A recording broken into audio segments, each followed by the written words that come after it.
50 grand a year? Maybe 100 grand a year? Why not 500k a year? No, it's a lot. Isn't it?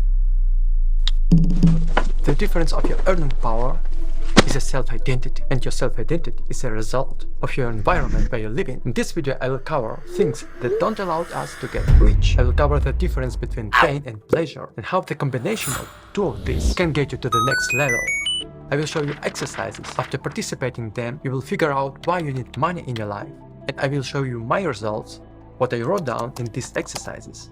We will discuss the difference of business owner and normal worker, and why the first one doesn't have any ceiling. I will show you the three functions of any businesses, and it's very interesting why only one function of the business brings 90% of value to the business. We will dive in between the difference of giving and receiving, and I will compare two kinds of persons, savers and spenders. Personally me, I'm saver, so I will show you the positive side and negative side of it, and most importantly how to find the balance between this side and how my life has been changed after I implemented this balance in my life. During this video, I will give a gift for you that you can implement and change your life. I created the timestamps in this video so you can watch each chapter independently and go to the information that is most important to you. Enjoy the video. In general, there is a lot of things that can stop us of being rich. For example, in previous video, we talked about self-identity. Self-identity is very important in terms how you identify yourself of getting money. It's like kind of you say to yourself, I'm worth of $1,000. But another person says, no, $1,000 is bullshit. I'm worth of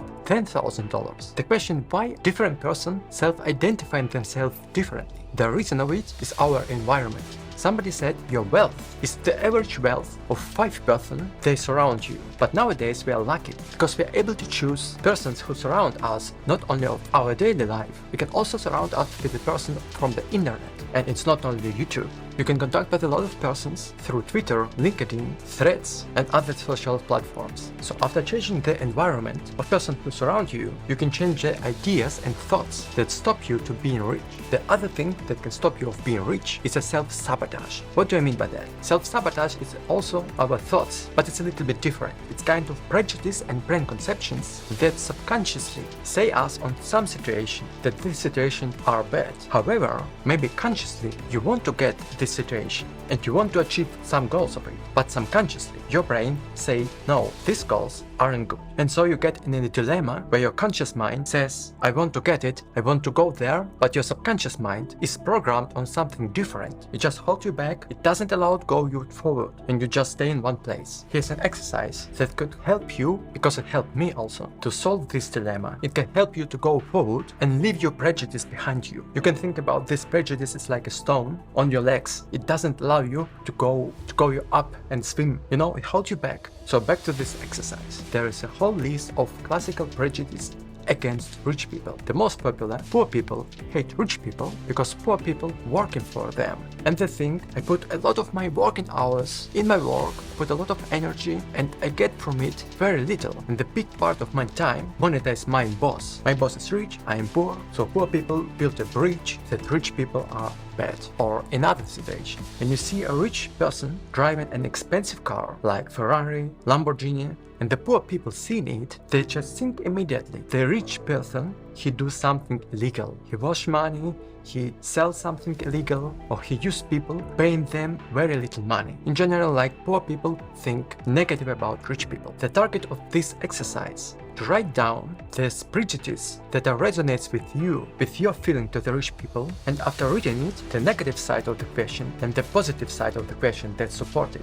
You just have to analyze this. I will show you on my own example. I had two big prejudices. The first one, if I earn money, others getting poor. The negative side of this statement based that rich country delegate some work, some task to a poor country, and poor country do this job but they earn very little of it. For example, this whole expensive brands like Gucci, Apple, the whole pharmacy industry, they build whole fabrics in India, Pakistan, China, and in this country The people don't work 8 hours per day. They work at least 10 hours per day and earning, I don't know, maybe in best case $800 or $1,000 per month. For the same amount of work in European countries or in US, people will earn at least $3,000 per month. So it was the negative side of this statement. The positive side that supports it, that the entrepreneurs bring some value by creating more workplaces and they get more money as a result. So if you think logically, the owners of these fabrics, they risk from their own money by building the whole fabrics in these poor countries. If they didn't do this, the whole workers wouldn't exist. There would be no workforce. So it means they used their money, they took a risk, built the industry in a poor country and created a lot of workplaces. However, the salary is small, but without investing in these countries, it would be no workplaces at all. So it was my thoughts about this situation. Another prejudice of me, when I earn money, other people want this money from me. The negative side of this statement, I had some situation in the past with my friends, and some friends of mine get money from me and they didn't get back it. And if you experience the same situation, you just losing the friends. And the next time when somebody wants money from you for a really reason, you won't give it. And it's just like a negative side of it. But on the other side, the supportive statement of this situation, you can just use money to get new friends. I listened to a book, The Entrepreneur Revolution, and the author of this book suggested one very useful habit. The habit was, if you want to increase your network and get new friends, you have to invite some persons to the restaurant and talk with them. But not just talking, you have to be an active listener. Because being a charismatic person is not about talking a lot, it's about listening and asking the right following questions. And so the person who is talking with you will think, this guy is interesting about the story what I'm telling. He's interesting about my experience. You know, I like this guy. He's very charismatic. However, the 20% of the talk, you just ask the question and maybe tell some small stories. But the 80% of the time, you ask the following up questions. You ask about some interesting books the person read, about some interesting films. You can ask also, what is the main goal of 1 or 2 or 3 your favorite books? Could you please just explain me it? And through those invitations, you get not only the information from the person from its favorite books, its favorite films, the information of its business. You also get a friend who will write and ask some question when you get it. Or maybe this friend can introduce you to other friend. And so your network is just growing passively, you know, like a passive income, and this is passive network. And the very important, when you invite this person, you have to pay bills from the restaurant. And because of it, the person will be very thankful of you, just subconsciously. You do it a favor once, it's like your investment of a long-term relationship. And then you can profit the whole life of this investment. So the point I'm trying to make, how to beat this projection that are in our subconscious mind. We have to analyze the worst case of the situation and the supportive way of this situation, and just to think about some ideas why you think that this situation more positive than negative. And then after analyzing it, after bringing some examples to you that just will showcase that you was wrong about the situation, that you thought the situation is bad, then you say your subconscious mind, I was wrong, and then subconscious mind will help you to go forward. You probably heard, if you get a hard choice, you will get easy life. If you choose easy choice, you will get hard life. So these choices are based on our feeling of pain and pleasure. When people are getting to the same level, they tend to go to the comfort zone, and the comfort zone stops them of the improvement. You know, if you analyze the children, they're always in improvement. They learn how to go, they learn how to read, then they go to the kindergarten, then they go to the school. They learn a lot of subjects, then they go to the university, getting some degrees, passing exams, getting a job, learning what they have to do at the job, and then that's all. They just build a family and go to their comfort zone. Because they're thinking, okay, I'm done with school, I'm done with the university, now I just will earn money, enjoy my life. The most of the people think like that, and from my opinion, it isn't true. Because in this situation, you earn a lot of money that gives you a big unfair advantage in comparison to the person that doesn't have it. And to improve yourself, you have to go out of your comfort zone. It doesn't mean that it should be something painful for you. I'm talking about physiologically pain. Something painful for you, it could be learning a new language,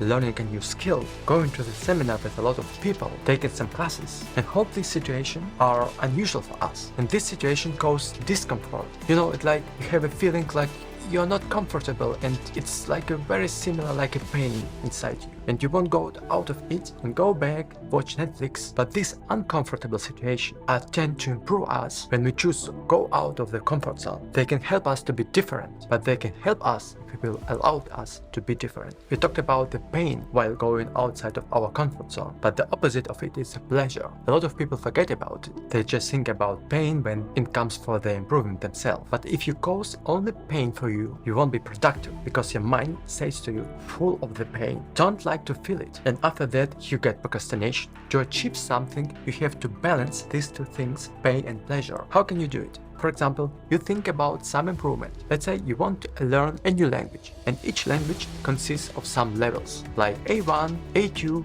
B1, B2, C1, C2, like 6 levels. And so you go to the school, you learn lessons, books, you do some exercises, you learn some stuff that is new for you, that causes uncomfortable situation, uncomfortable feeling inside you. You feel, let's say, pain, but after some time, you will achieve some level of it. Like, let's say you will achieve A1 level of some language what you're learning. And it's very important in this situation, after achieving some level, some goals, what you was heading for is to regret yourself with some gift, what is very important for you. And this gift shouldn't be very expensive. It could be a ticket to the spa, it could be a ticket to the cinema, or maybe going to the restaurant with your friends, or some weekend you can go hiking in a weekend. Like, take some rest and do something what can recharge your battery, inside you, that will get your energy. And this energy will help you and it will drive you to take some action to get a new level, quicker and more efficiently. So to summarize it, you have to have some goals, something where you want to improve yourself. Start doing it, be consistent with it,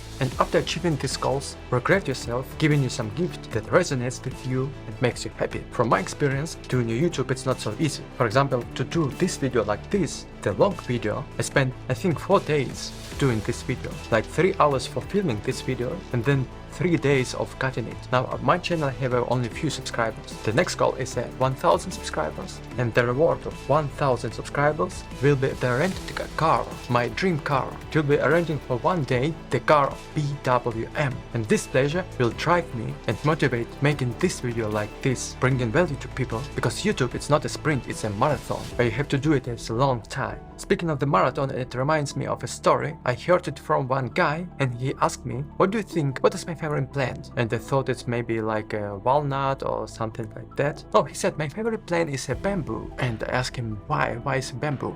He answered me, the biggest success is when you do something long time, and the bamboo is an example of it. For example, when you put a wheat seed in the earth, it will start to grow up in a couple of weeks, and the harvest you will get in maybe 2 or 3 months. But with the bamboo, it's a little bit different. If you will put a bamboo seed in the ground, what do you think? What will happen in 2 weeks? It will happen nothing. And in 1 year, do you think it will be a big tree? No, it won't. And in 2 years, it will just nothing happen. The seed will be under the earth, and also in 4 years, it will nothing happen. And you would be thinking, maybe the bamboo seed was damaged, or it's something happened in the earth and it won't grow. You're just waiting 5 fucking years for the bamboo tree to grow up, and only on the 5 years the bamboo starting to grow, but it will grow rapid. After 5 years you have been waiting for the growth, and within 6 weeks it grows 27 meters high.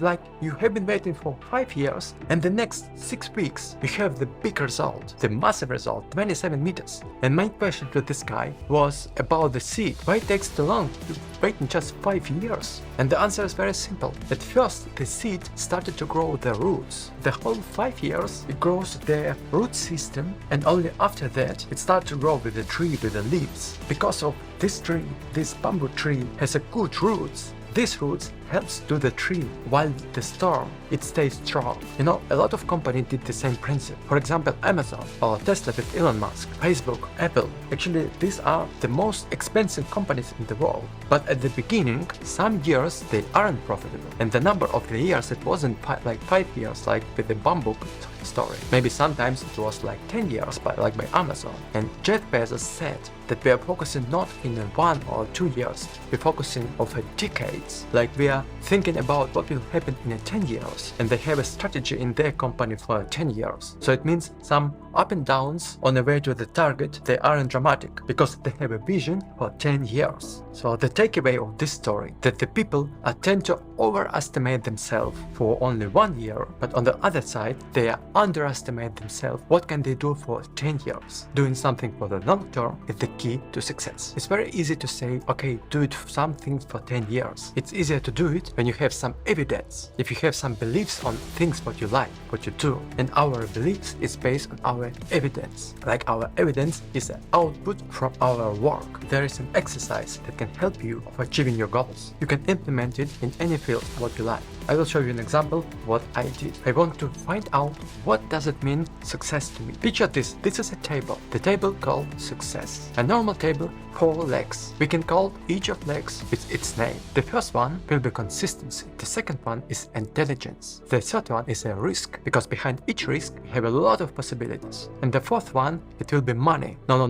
The money is the output. And to change the output, like to change the fruits, we have to change the roots. So I have to write here not money, I have to write here value, because when you add value as a result, as an output, you will get money. Now we have 4 legs, but I think it isn't enough. It's my picture and I can experiment it. I will add more legs. The 5 legs is the constantly and never ending improvement, because when you have money, when you have time, it's your unfair advantage and you can use it and improve yourself going out of your comfort zone. Okay, the legs number 6 is a money management and jar system. About importance of jar system I talked in my previous video where I explored the difference between financial success and financial failure is a money management. It's not important how much money do you make, it's important how you spend this money. This jar system can be implemented if you are single, if you have a wife or husband, if you earn big amount of money, if you earn less amount of money. It's very customizable system. I created a sheet in the Google Docs where you can play with this sheet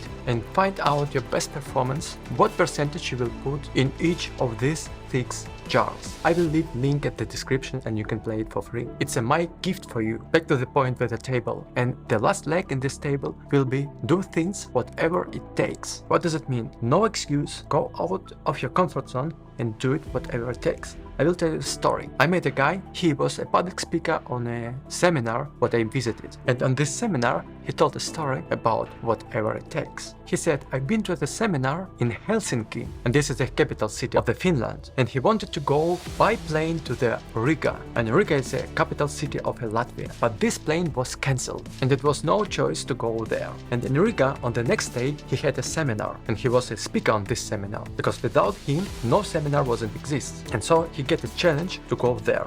The distance between these cities is about 300 or 400 kilometers. It's not far away, but between these cities is a sea. And the only possibility to go there, it was by taking a ship. But you know, like being in a foreign countries for him, and he was originally from UK, it's kind of a little bit stressful, because you cannot talk with the people, because some people cannot speak English. And so he went to the harbor, he took a ship from Helsinki to Tallinn, and Tallinn is the capital city of Estonia. This is a country next to Latvia. And after getting to the Tallinn, he met a guy who was also the speaker on the same seminar like he will be on the next day. And this guy said, I'm gonna go to this seminar tomorrow morning, like by car at 5 a.m. And they together went by car from Estonia to Latvia on the next day early in the morning.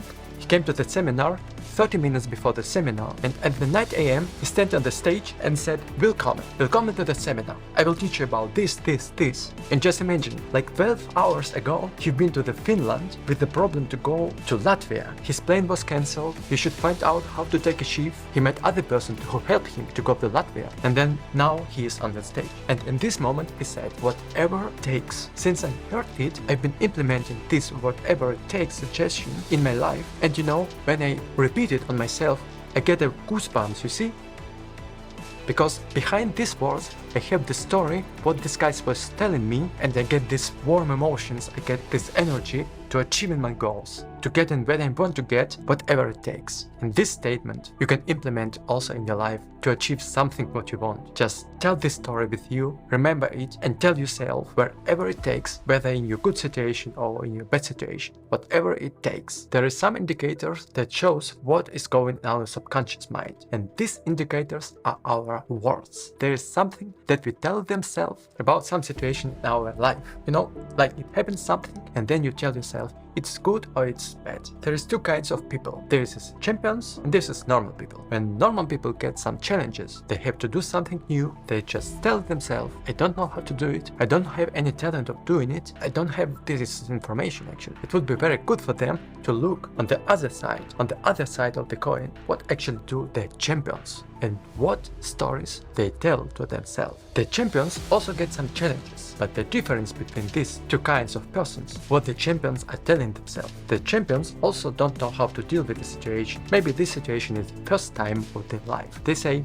I don't know how, but I'm going to figure out it. How I can do it, what person I have meet and ask some advice, what would do this person in my situation. I'm gonna read some books, and we're gonna watch some videos, I'm gonna take some seminars.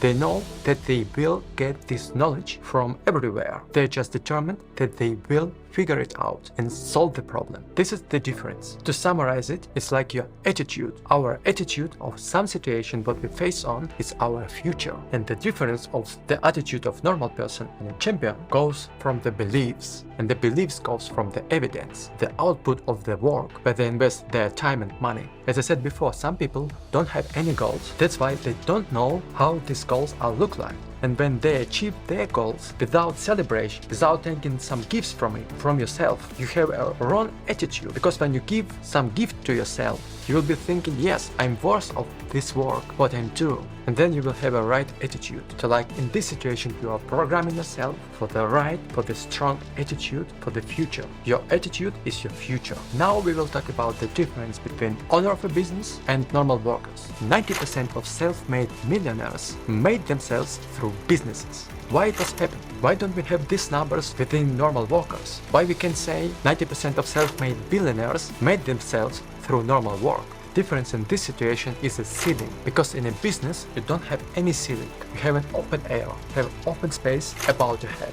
There is no limit. But there is another situation with employment.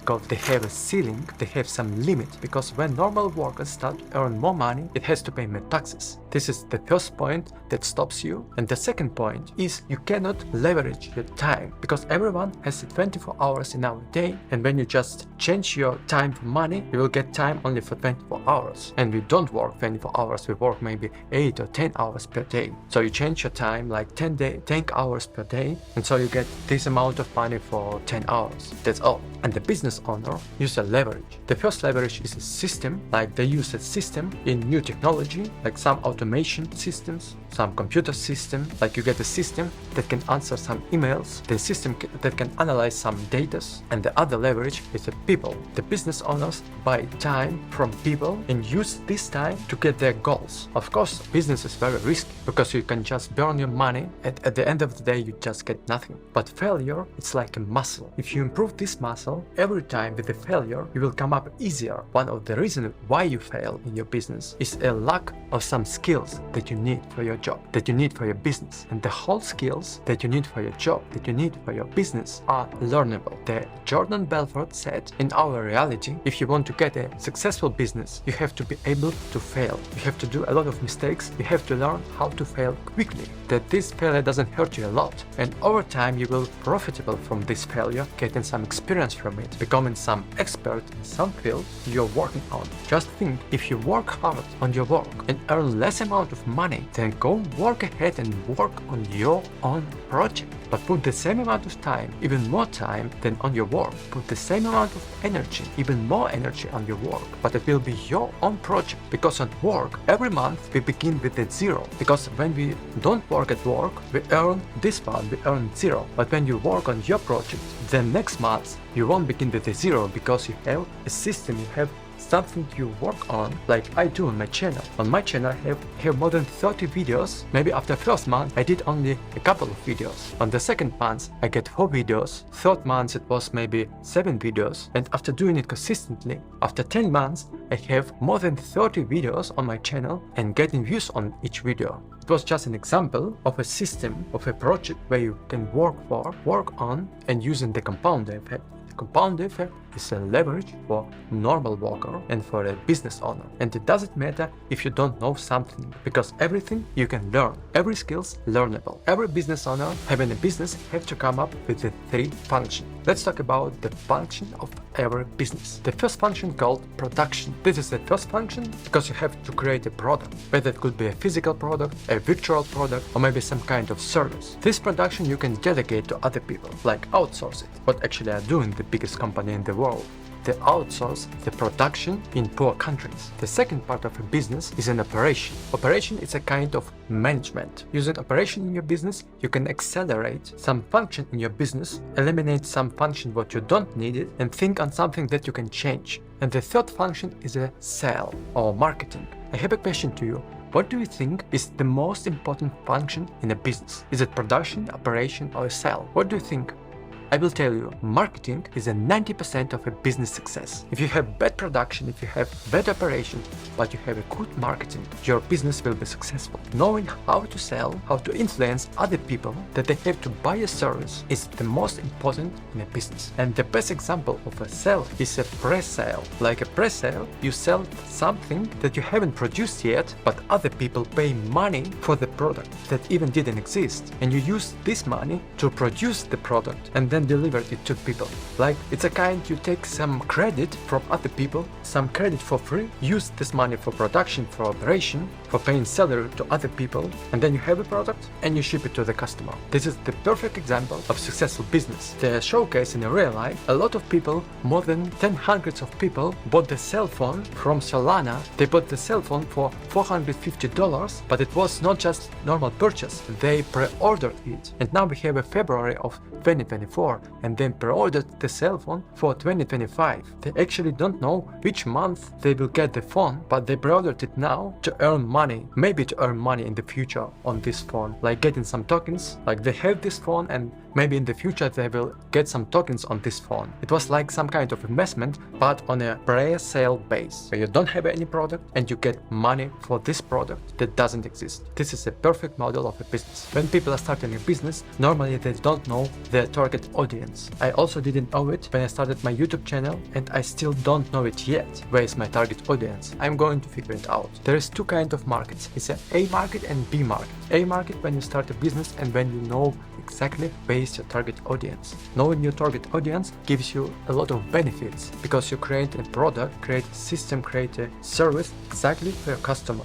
You will know exactly what our pain points of your customers are, and you know the exact solution how to solve these pain points and give your customers more pleasure solving its problems. But what if you don't know what is your target audience? Then you have to work with the B market. If you have a product, if you have a service, if you will be introducing it to the audience and attract new people, then you will sell your product them because you attracted them. Because you know, some people, as I mentioned before, they don't know their targets. Also, they don't know what they want. And when Steve Jobs created an iPhone, it was a totally new product on the market. It was no demand for this product.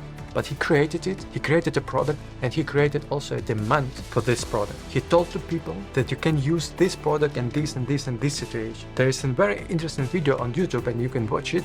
It was a launch of the first iPhone and the people are just sitting and looking with this big eyes on a new feature that he is introducing to the audience. And this market called B market. Create product without knowing your audience, introduce it to the audience and create a demand for audience. Now we will go back to the point to figuring out some other stop points that holds you up earning more money. For your brain, it's very crucial to understand why you need this money, because otherwise our brain, we just simply cannot understand the reason why you need this energy to create some money, because you don't why you need this money. That's why there is another exercise to figuring out why you need this money. You can imagine if you had a lot of money, what would you do it? What would you do it with this amount of money? And I wrote 7 points. Now I will show you what I wrote in my case. I wrote 7 points in things I need to put my money in. And on the left side of the points, I gave the score of number if this point is very important or less important. The higher number is very important, the less number is less important. And then I analyzed then what I wrote, and the three most important things from my point of view are: the first one is a built online program for poor children for education. The second one is open more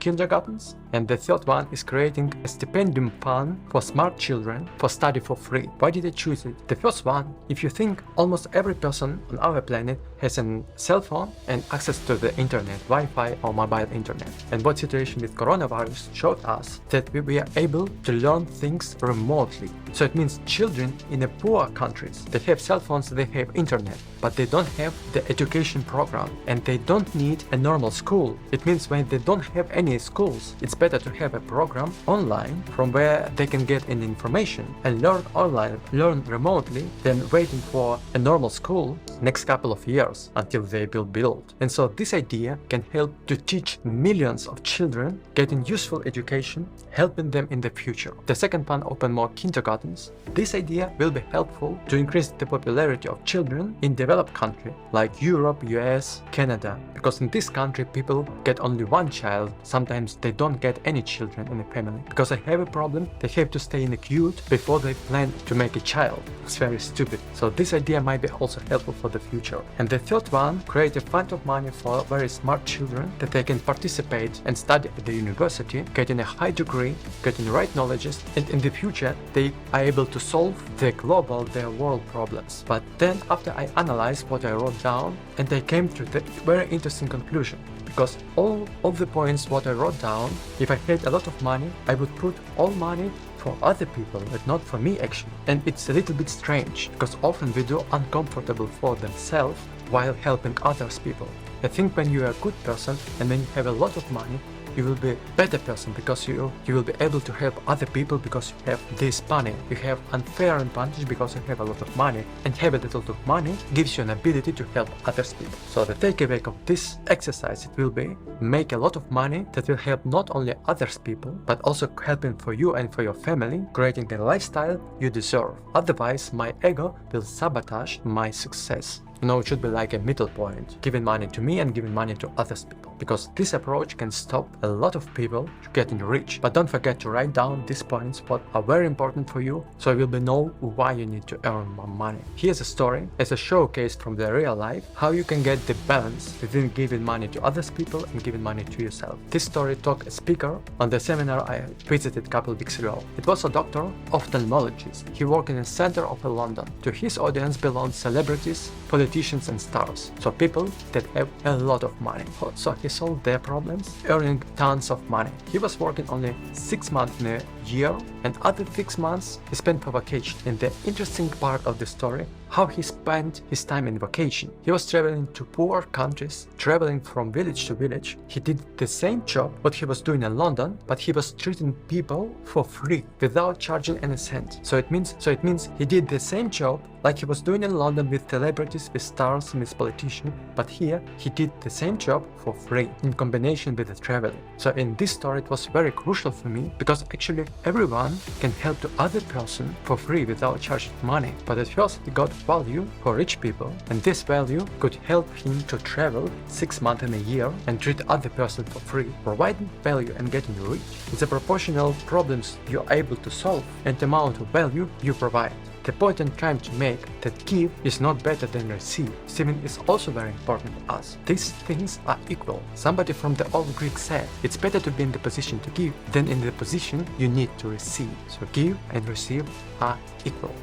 Now let's talk about two most common types of personalities. They're savers and spenders. I will talk about savers because I am a saver. I like to save money for the future, for waiting for some perfect day. And now I will cover the positive sides of the savers and the negative side of the savers, and how to come up with it, creating a balance. Because the main point what I'm trying to find is to find a balance, or create a balance in my life, using my money efficiently, not only to save but also to spend and have joy from money, and also helping other people. So here are the positive side of savers. Savers are responsible and thinking about the future. They never get run out money. They always have money at home. They're thinking for the future and preparing that once they will get this perfect day, way they can spend their whole money. But there is no perfect day. Also, when they will get a perfect day, they won't sell money because they will preparing for the next perfect day. So you get the point if you're a saver. The negative side of the savers, they feel like they are not deserved to spend their money. A general saver are thinking I'm not worthy and I'm not allowed myself to spend my money on myself because I'm not worthy. Also, because overspending, they miss a lot of opportunities because they think this is a not perfect opportunity. I will be waiting for the next opportunity that will be better. It's like they are not only saver, they are also waiter. They just wait. Because of it, normally they don't invest money. Because as I talked in my previous video, at first you have to earn, then you have to save, then you have to invest and get dividends from your investing. And these dividends will allow you to increase your savings, and increasing your savings will allow you increasing your investings. But here in this situation, the people, they just work hard and save money, and this money is going to lose the purchase power. And after it, they're saying the prices are getting so high. The prices aren't getting so high. Your money becoming cheaper. The prices remain and money getting cheaper. And the third negative side of the savers, they aren't allowing themselves to play. To remember this jar, the play jar where we put 10% of our income. This money we spend for things we are passionate for, the things that help us feeling wealthy and feeling rich. These spending categories will give us energy for the future to go forward. Now you know the positive side of the savers and negative side of the savers. Now let's brainstorm and think how we can create a balance between negative and positive. From my point of view, the first one, not stock all your cash under your bed, because you know the last suit is without the pockets. You won't take all your money to the other world after your death. In this situation, you have to learn from spenders, because the negative side from the spenders, they overspend their money. But to be in a balance like a savers, you have to learn from spender how to spend their money. And in this case, you can increase your spending jar, your play jar up to 15%, from 10 to 15%. And after increasing it, in my case, my life becoming more colorful, more interesting. I started to feel more fulfillment in my life, because before I thought I'm not worth it to spend my money for myself. I have to save money for the future. Your future is today. You live today. You cannot change past. You cannot change future, but you can change the current situation, and current situation will give you emotions that can change future. To have some impact on the future, work on situation right now. Another point to get the life of the saver in balance is try to invest money. Try to get more risk. Go out of your comfort zone. You don't need to put your whole money in one asset, but starting to invest and creating the habit of investing every month, every, I don't know, maybe not week, but every month, a little part of your savings, of your salary, maybe 10%, like it was this suggestion from the book The Richest Man in Babylon, that I have been implementing it since 2016. Put at least 10% of your savings into things you know or somebody knows about it. Only this one tip has changed my life. So increase play money until 15%. Get more risk, invest more money, because your wealth to spend your money to yourself. Create your color of life. Create your future right now. Do you know what is the biggest fear of the people? When I got this question, I had no idea. After I will tell you what is the number one, you will be wondering what is number two. Okay, number one, the biggest fear of the people. Number one is speaking in front of the audience. Like, people are so uncomfortable to speak in front of the audience that they on number two, they put the fear of dying. Can you believe it? For people, it's easier to die than to speak in front of the other people. And it goes from our history. Many years ago, like let's say 10,000 years ago, we were living in a groups. And when the group rejected the person from the group, this rejected person couldn't be survived. That's why this fear it comes from. When you speak in front of the people, subconsciously, you think, I will be laughing, I will be rejected. Like, if the group will reject me, I won't be survived. But it's only in our subconscious. But actually, ability to speak in front of the people, to sell your idea to the people, this is the quickest way to earn money. Because if you think, when you earn money, you don't earn it from robots, you earn it from other people. And when you teach other people, they think you are an expert in your field. Actually, I had the same fear, and my goal for 2023 was to beat this fear and to go outside of my comfort zone and speaking in front of other people. And I did it, and I participated in a public speaking course. It's called Toastmasters. They can improve my language skills, improve my storytelling, You know, at first you don't see the progress, but this is the way where I talk the story about bamboo, where you put a seed in the ground, and the first 5 years it grows roots, and in 5 years the plant goes skyrocket. Within 6 weeks, 27 meters. To sum up today's video, we covered self-sabotage, the things that stops you to getting rich. We covered the difference between pain and pleasure, how you can use these two feelings to get a balance. Talk about the story, what does it mean success for you, and how to do things whatever it takes. The difference between normal person and champion, how to find the opportunity and how to see the opportunity when you have a problem to solve. We covered the difference between owner business and normal workers, how owners use a leverage and why they don't have any selling. We talk about the function of a business, sell, manage and produce, and why ability to sell and marketing brings 90% of value to the business. I break down why it's important to know why you need the money for, and I show you an example how to do it. We understand the difference between give and receive, that these things are equal, and we discuss positive and negative side of a saver and how to bring it in a balance to make your life more enjoyable by spending money for yourself and learn how to invest money. And now I have a rap song, what I wrote down only for 5 minutes. Just listen. Don't have a fear to fail. Take responsibility because you're brave. Have a reason to get money because I'm money magnet. Even I did mistake, I don't regret. Do action, not only stupid motion. Success is my only fucking option. I said no excuse, no doubt, not stupid motion. Success is my only fucking option. So it was my first sound. I hope the second part of this video series was helpful for you. If you didn't watch the first part, feel free to watch it on my channel. There I covered a lot of things due to money management, the comparison rich person and poor person, business passive ideas, and the types where you can use a leverage in your life. And on the next third part of this video series, we will work with our emotions. We will cover why we have some thoughts that gives us emotions, but we don't take any action, and that's why we don't get any result.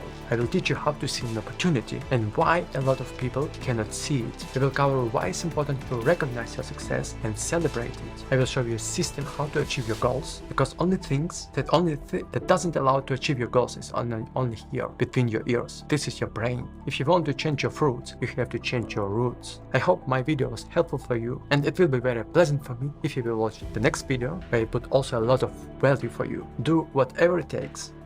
See you.